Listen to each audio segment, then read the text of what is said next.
নমস্কার, 99 নিউজ বাংলায় আপনাদেরকে স্বাগত। সঙ্গে রয়েছি আমি শুভ্র। আর সাত সকালে যে খবরের দিকে আজকে আমাদেরও নজর ছিল, অবশ্যই সেদিকে একবার নজর রাখবো। মর্মান্তিক দুর্ঘটনা দুর্গাপুর ইস্পাত কারখানায়। ফুটন্ত ল্যাডেলে পড়ে কুণ্ডুলি পাকিয়ে গেল ঠিকা শ্রমিক। শুক্রবার রাত্রে দুর্ঘটনা ঘটে দুর্গাপুর ইস্পাত কারখানায়। মূলত কর্তৃপক্ষের গাফিলতিকেই দায়ী করছেন শ্রমিক বৃন্দ। মৃত শ্রমিকের পরিবারের চাকরি ও ক্ষতিপূরণের দাবিতে অনড় শ্রমিক সংগঠনগুলি। আপনাদেরকে যে ছবি দেখাচ্ছি দুর্গাপুর ইস্পাত কারখানার ছবি, এবং কালকে কর্মরত অবস্থাতেই ফুটন্ত ল্যাডেলে পড়ে কুণ্ডুলি পাকিয়ে যায় ঠিকা কর্মী। যেমনটা জানা যাচ্ছে, শেখ সাইদুল এই মৃত ঠিকা কর্মী, যিনি দুর্গাপুরের আরতি গ্রামের বাসিন্দা। গতকাল রাত্রেও কাজে যোগ দিয়েছিলেন দুর্গাপুর ইস্পাত কারখানায়, এবং সেখানেই ফুটন্ত ল্যাডেলে পড়ে একেবারে আগুনে পুড়ে কুণ্ডুলি পাকিয়ে যায়। মর্মান্তিকভাবে মৃত্যু ঘটে এই ঠিকা কর্মী, এবং ক্ষতিপূরণের দাবিতে শ্রমিক সংগঠনগুলি কারখানার সামনে আজকে বিক্ষোভ দেখান। আন্দোলন চলছে চলবে, আন্দোলন চলছে চলবে, আন্দোলন চলছে চলবে।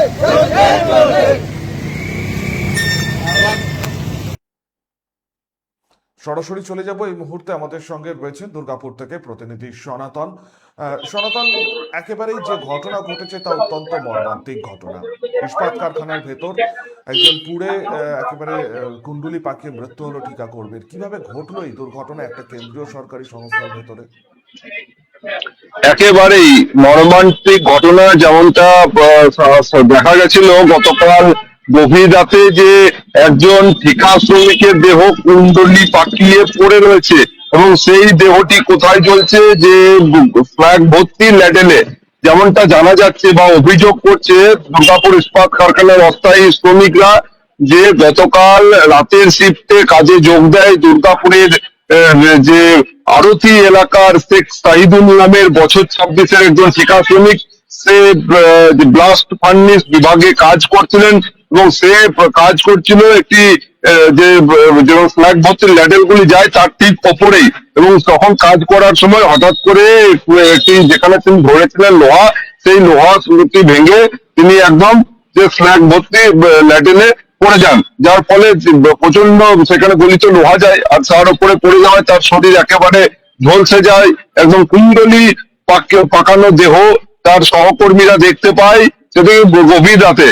তারপরে এই খবর দেওয়া হয় দুর্গাপুর ইস্পাত কারখানার আধিকারিকদের, এবং এই ঘটনা যখন যে আজ অর্থাৎ শনিবার সকালে জানাজানি হয়, তখন গোটা এলাকা জুড়ে একদিকে যেমন ব্যাপক শোরগোল পড়ে যায়, অপরদিকে তেমনই দুর্গাপুর ইস্পাত কারখানার শ্রমিকদের মধ্যেও চাঞ্চল্য ছড়িয়ে যায়, এবং তার সহকর্মীরা তারা দুর্গাপুর ইস্পাত কারখানার গেটের বাইরে বিক্ষোভ শুরু করেন।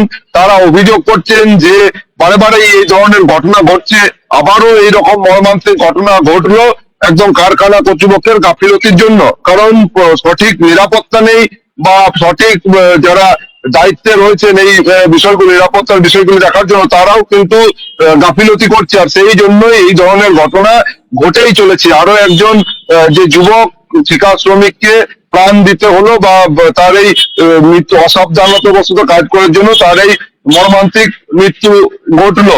এবং তারপরেই এই যে শ্রমিক সংগঠনগুলি সেগুলিও বিক্ষোভে নেমেছেন, বা তারাও সরব হয়েছেন। বিএমএস এর জেলা সভাপতি তিনিও, যে মিনময় বন্দ্যোপাধ্যায়, তিনি অভিযোগ করছেন যে কি কারণে মৃত্যু হলো তার পূর্ণাঙ্গ তদন্ত করতে হবে, এবং এই ভাবে মৃত্যু হলো, এতক্ষণ ধরে তার দেহ পড়ে রইল, যে শেষ পর্যন্ত একদম কুণ্ডলি পাকিয়ে দেহে যে পুরো যে শরীরের পুরো অংশ একদম পুড়ে গেল, শুধু আর কঙ্কাল ছাড়া আর কিছু শরীরে রইল না। তাহলে কার গাফিলতি ছিল? যখন দুর্ঘটনা ঘটলো তার কিছুক্ষণের মধ্যে, বা যখন ঘটনা ঘটলো তার সেখানে কেন সেই সময় তৎক্ষণাৎ পৌঁছালো না ইস্পাত কারখানার আধিকারিকরা?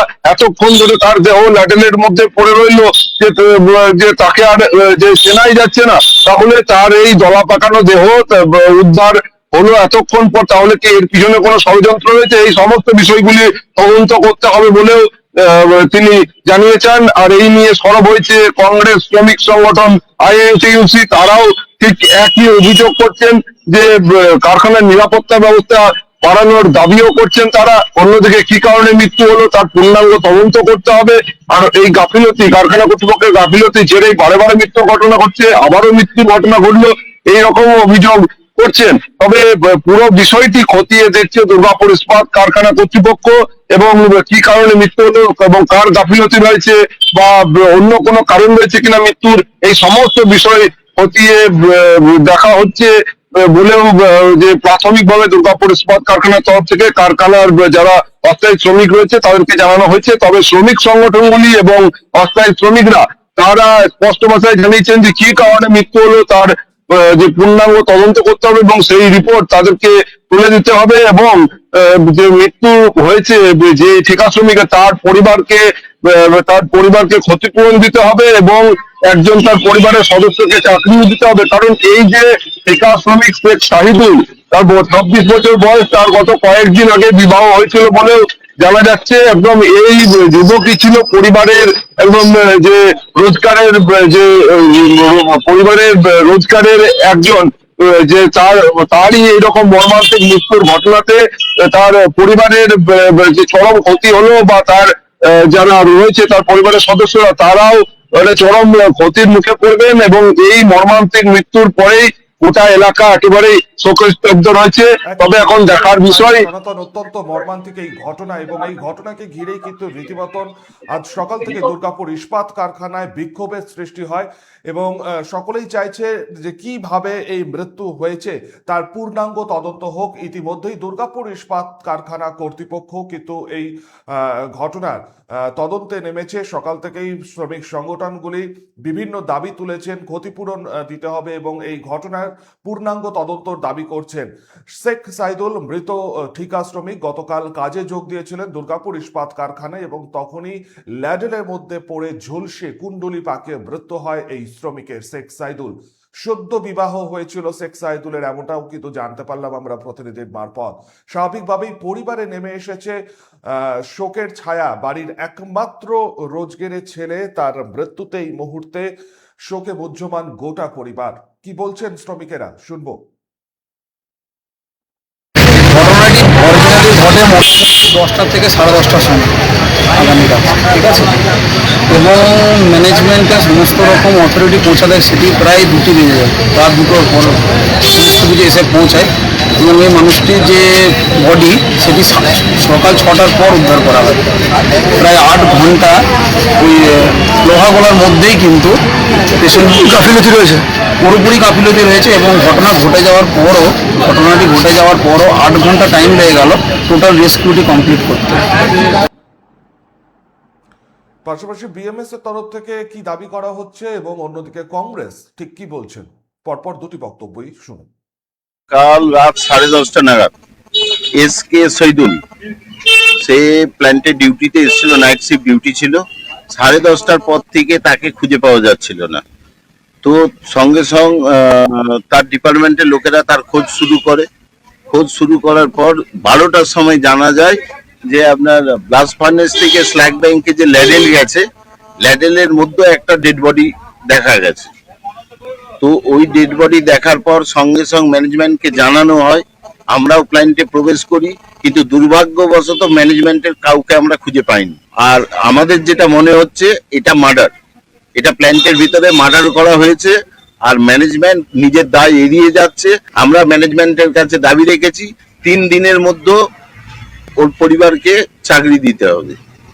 তো ম্যানেজমেন্টের মিথ্যা প্রতিশ্রুতি যে উনি চাকরি পাবেন, কিন্তু কবে পাবেন বলতে পারছি না। তো ম্যানেজমেন্ট হয়তো বুঝতে পারছে না, ম্যানেজমেন্ট মনে করছে যে 50 বছর যে শাসন ব্যবস্থা চলেছে সেই শাসন ব্যবস্থায় এখনো ম্যানেজমেন্ট বাঁচবে। তো আমরা ম্যানেজমেন্টকে বলতে চাই যে সেই গুড়ে বালি নয়, সেই গুড়ে বোল্ডার। ভারতীয় মজদুর সংঘ যখন একবার বলে দিয়েছে, তার পরিবারও আমাদের সাথে আছে যে 3 দিনের মধ্যে চাকরি চাই, তো চাকরি দিতে হবে। আর আমরা কন্ট্রাক্টরের কাছে দাবি রেখেছি 50,000 টাকা তার সৎ কাজের জন্য, আর আপনার 25 লাখ টাকা তার ফ্যামিলিকে দিতে হবে। একদম নিরাপত্তার পুরোটাই গাফিলতি আছে। কেন কি, যেখানে উনি কাজ করছিলেন সেখানে নাইট শিফটে একটা ওয়ার্কারকে দিয়ে ল্যাডেলের কাজ করানো হচ্ছে। দেখুন, গতকাল রাতে শেখ শহীদুল নামে একজন কন্ট্রাকচুয়াল লেবার, তিনি ল্যাডেলে পড়ে মারা যান। মানে গলিত লোহার মধ্যে পড়ে তার গোটা শরীর ভস্মীভূত হয়ে যায়। এবং এই ঘটনা থেকে বারবার যেটা উঠে আসছে যে বারবার দুর্গাপুর ইস্পাত কারখানার ব্লাস্ট ফার্নেসে কেন এরকম ঘটনার পুনরাবৃত্তি ঘটছে, এবং এটা এক না একাধিকবার এই ঘটনা ঘটছে। তারপরেও ওখানকার কন্ট্রাক্টর এবং ওখানকার ম্যানেজমেন্ট সম্পূর্ণভাবে উদাসীন। প্রত্যেকবার একটা দুর্ঘটনা ঘটার পর টোকেন তার একটা এনকোয়ারি টিম হয়, এনকোয়ারি টিমের কি রিপোর্ট সেটা জনসমক্ষে আসে না। গুটিকয় আধিকারিক সেটা জানেন, সেটা না শ্রমিকদের মধ্যে না ইউনিয়ন লেবার নেতাদের মধ্যে সেটাকে নিয়ে আলোচনা হয়। এবং যতদিন না এই ঘটনাগুলোর পুঙ্খানুপুঙ্খ আলোচনা হবে ততদিন এই ঘটনার পুনরাবৃত্তি চলতেই থাকবে। এবং আমরা অবিলম্বে চাইব শেখ শহীদুল নামে যে ছেলেটি মারা গেছে তার আর্থিক তার পরিবারকে ক্ষতিপূরণ দেওয়া হোক, এবং তার পরিবারের যেন একজনকে কাউকে দুর্গাপুর স্টিল প্ল্যান্টে কর্মসংস্থানের ব্যবস্থা করা হয়। এখনকার মতন আপাতত এই পর্যন্তই। পরবর্তী আপডেটের জন্য আপনাদের নজর থাকুক 99 নিউজ বাংলায়। আপনারা দেখছেন 99 নিউজ বাংলা, বদলাবো আমরা। আপনারা দেখছেন 99 নিউজ বাংলা, বদলাবো আমরা।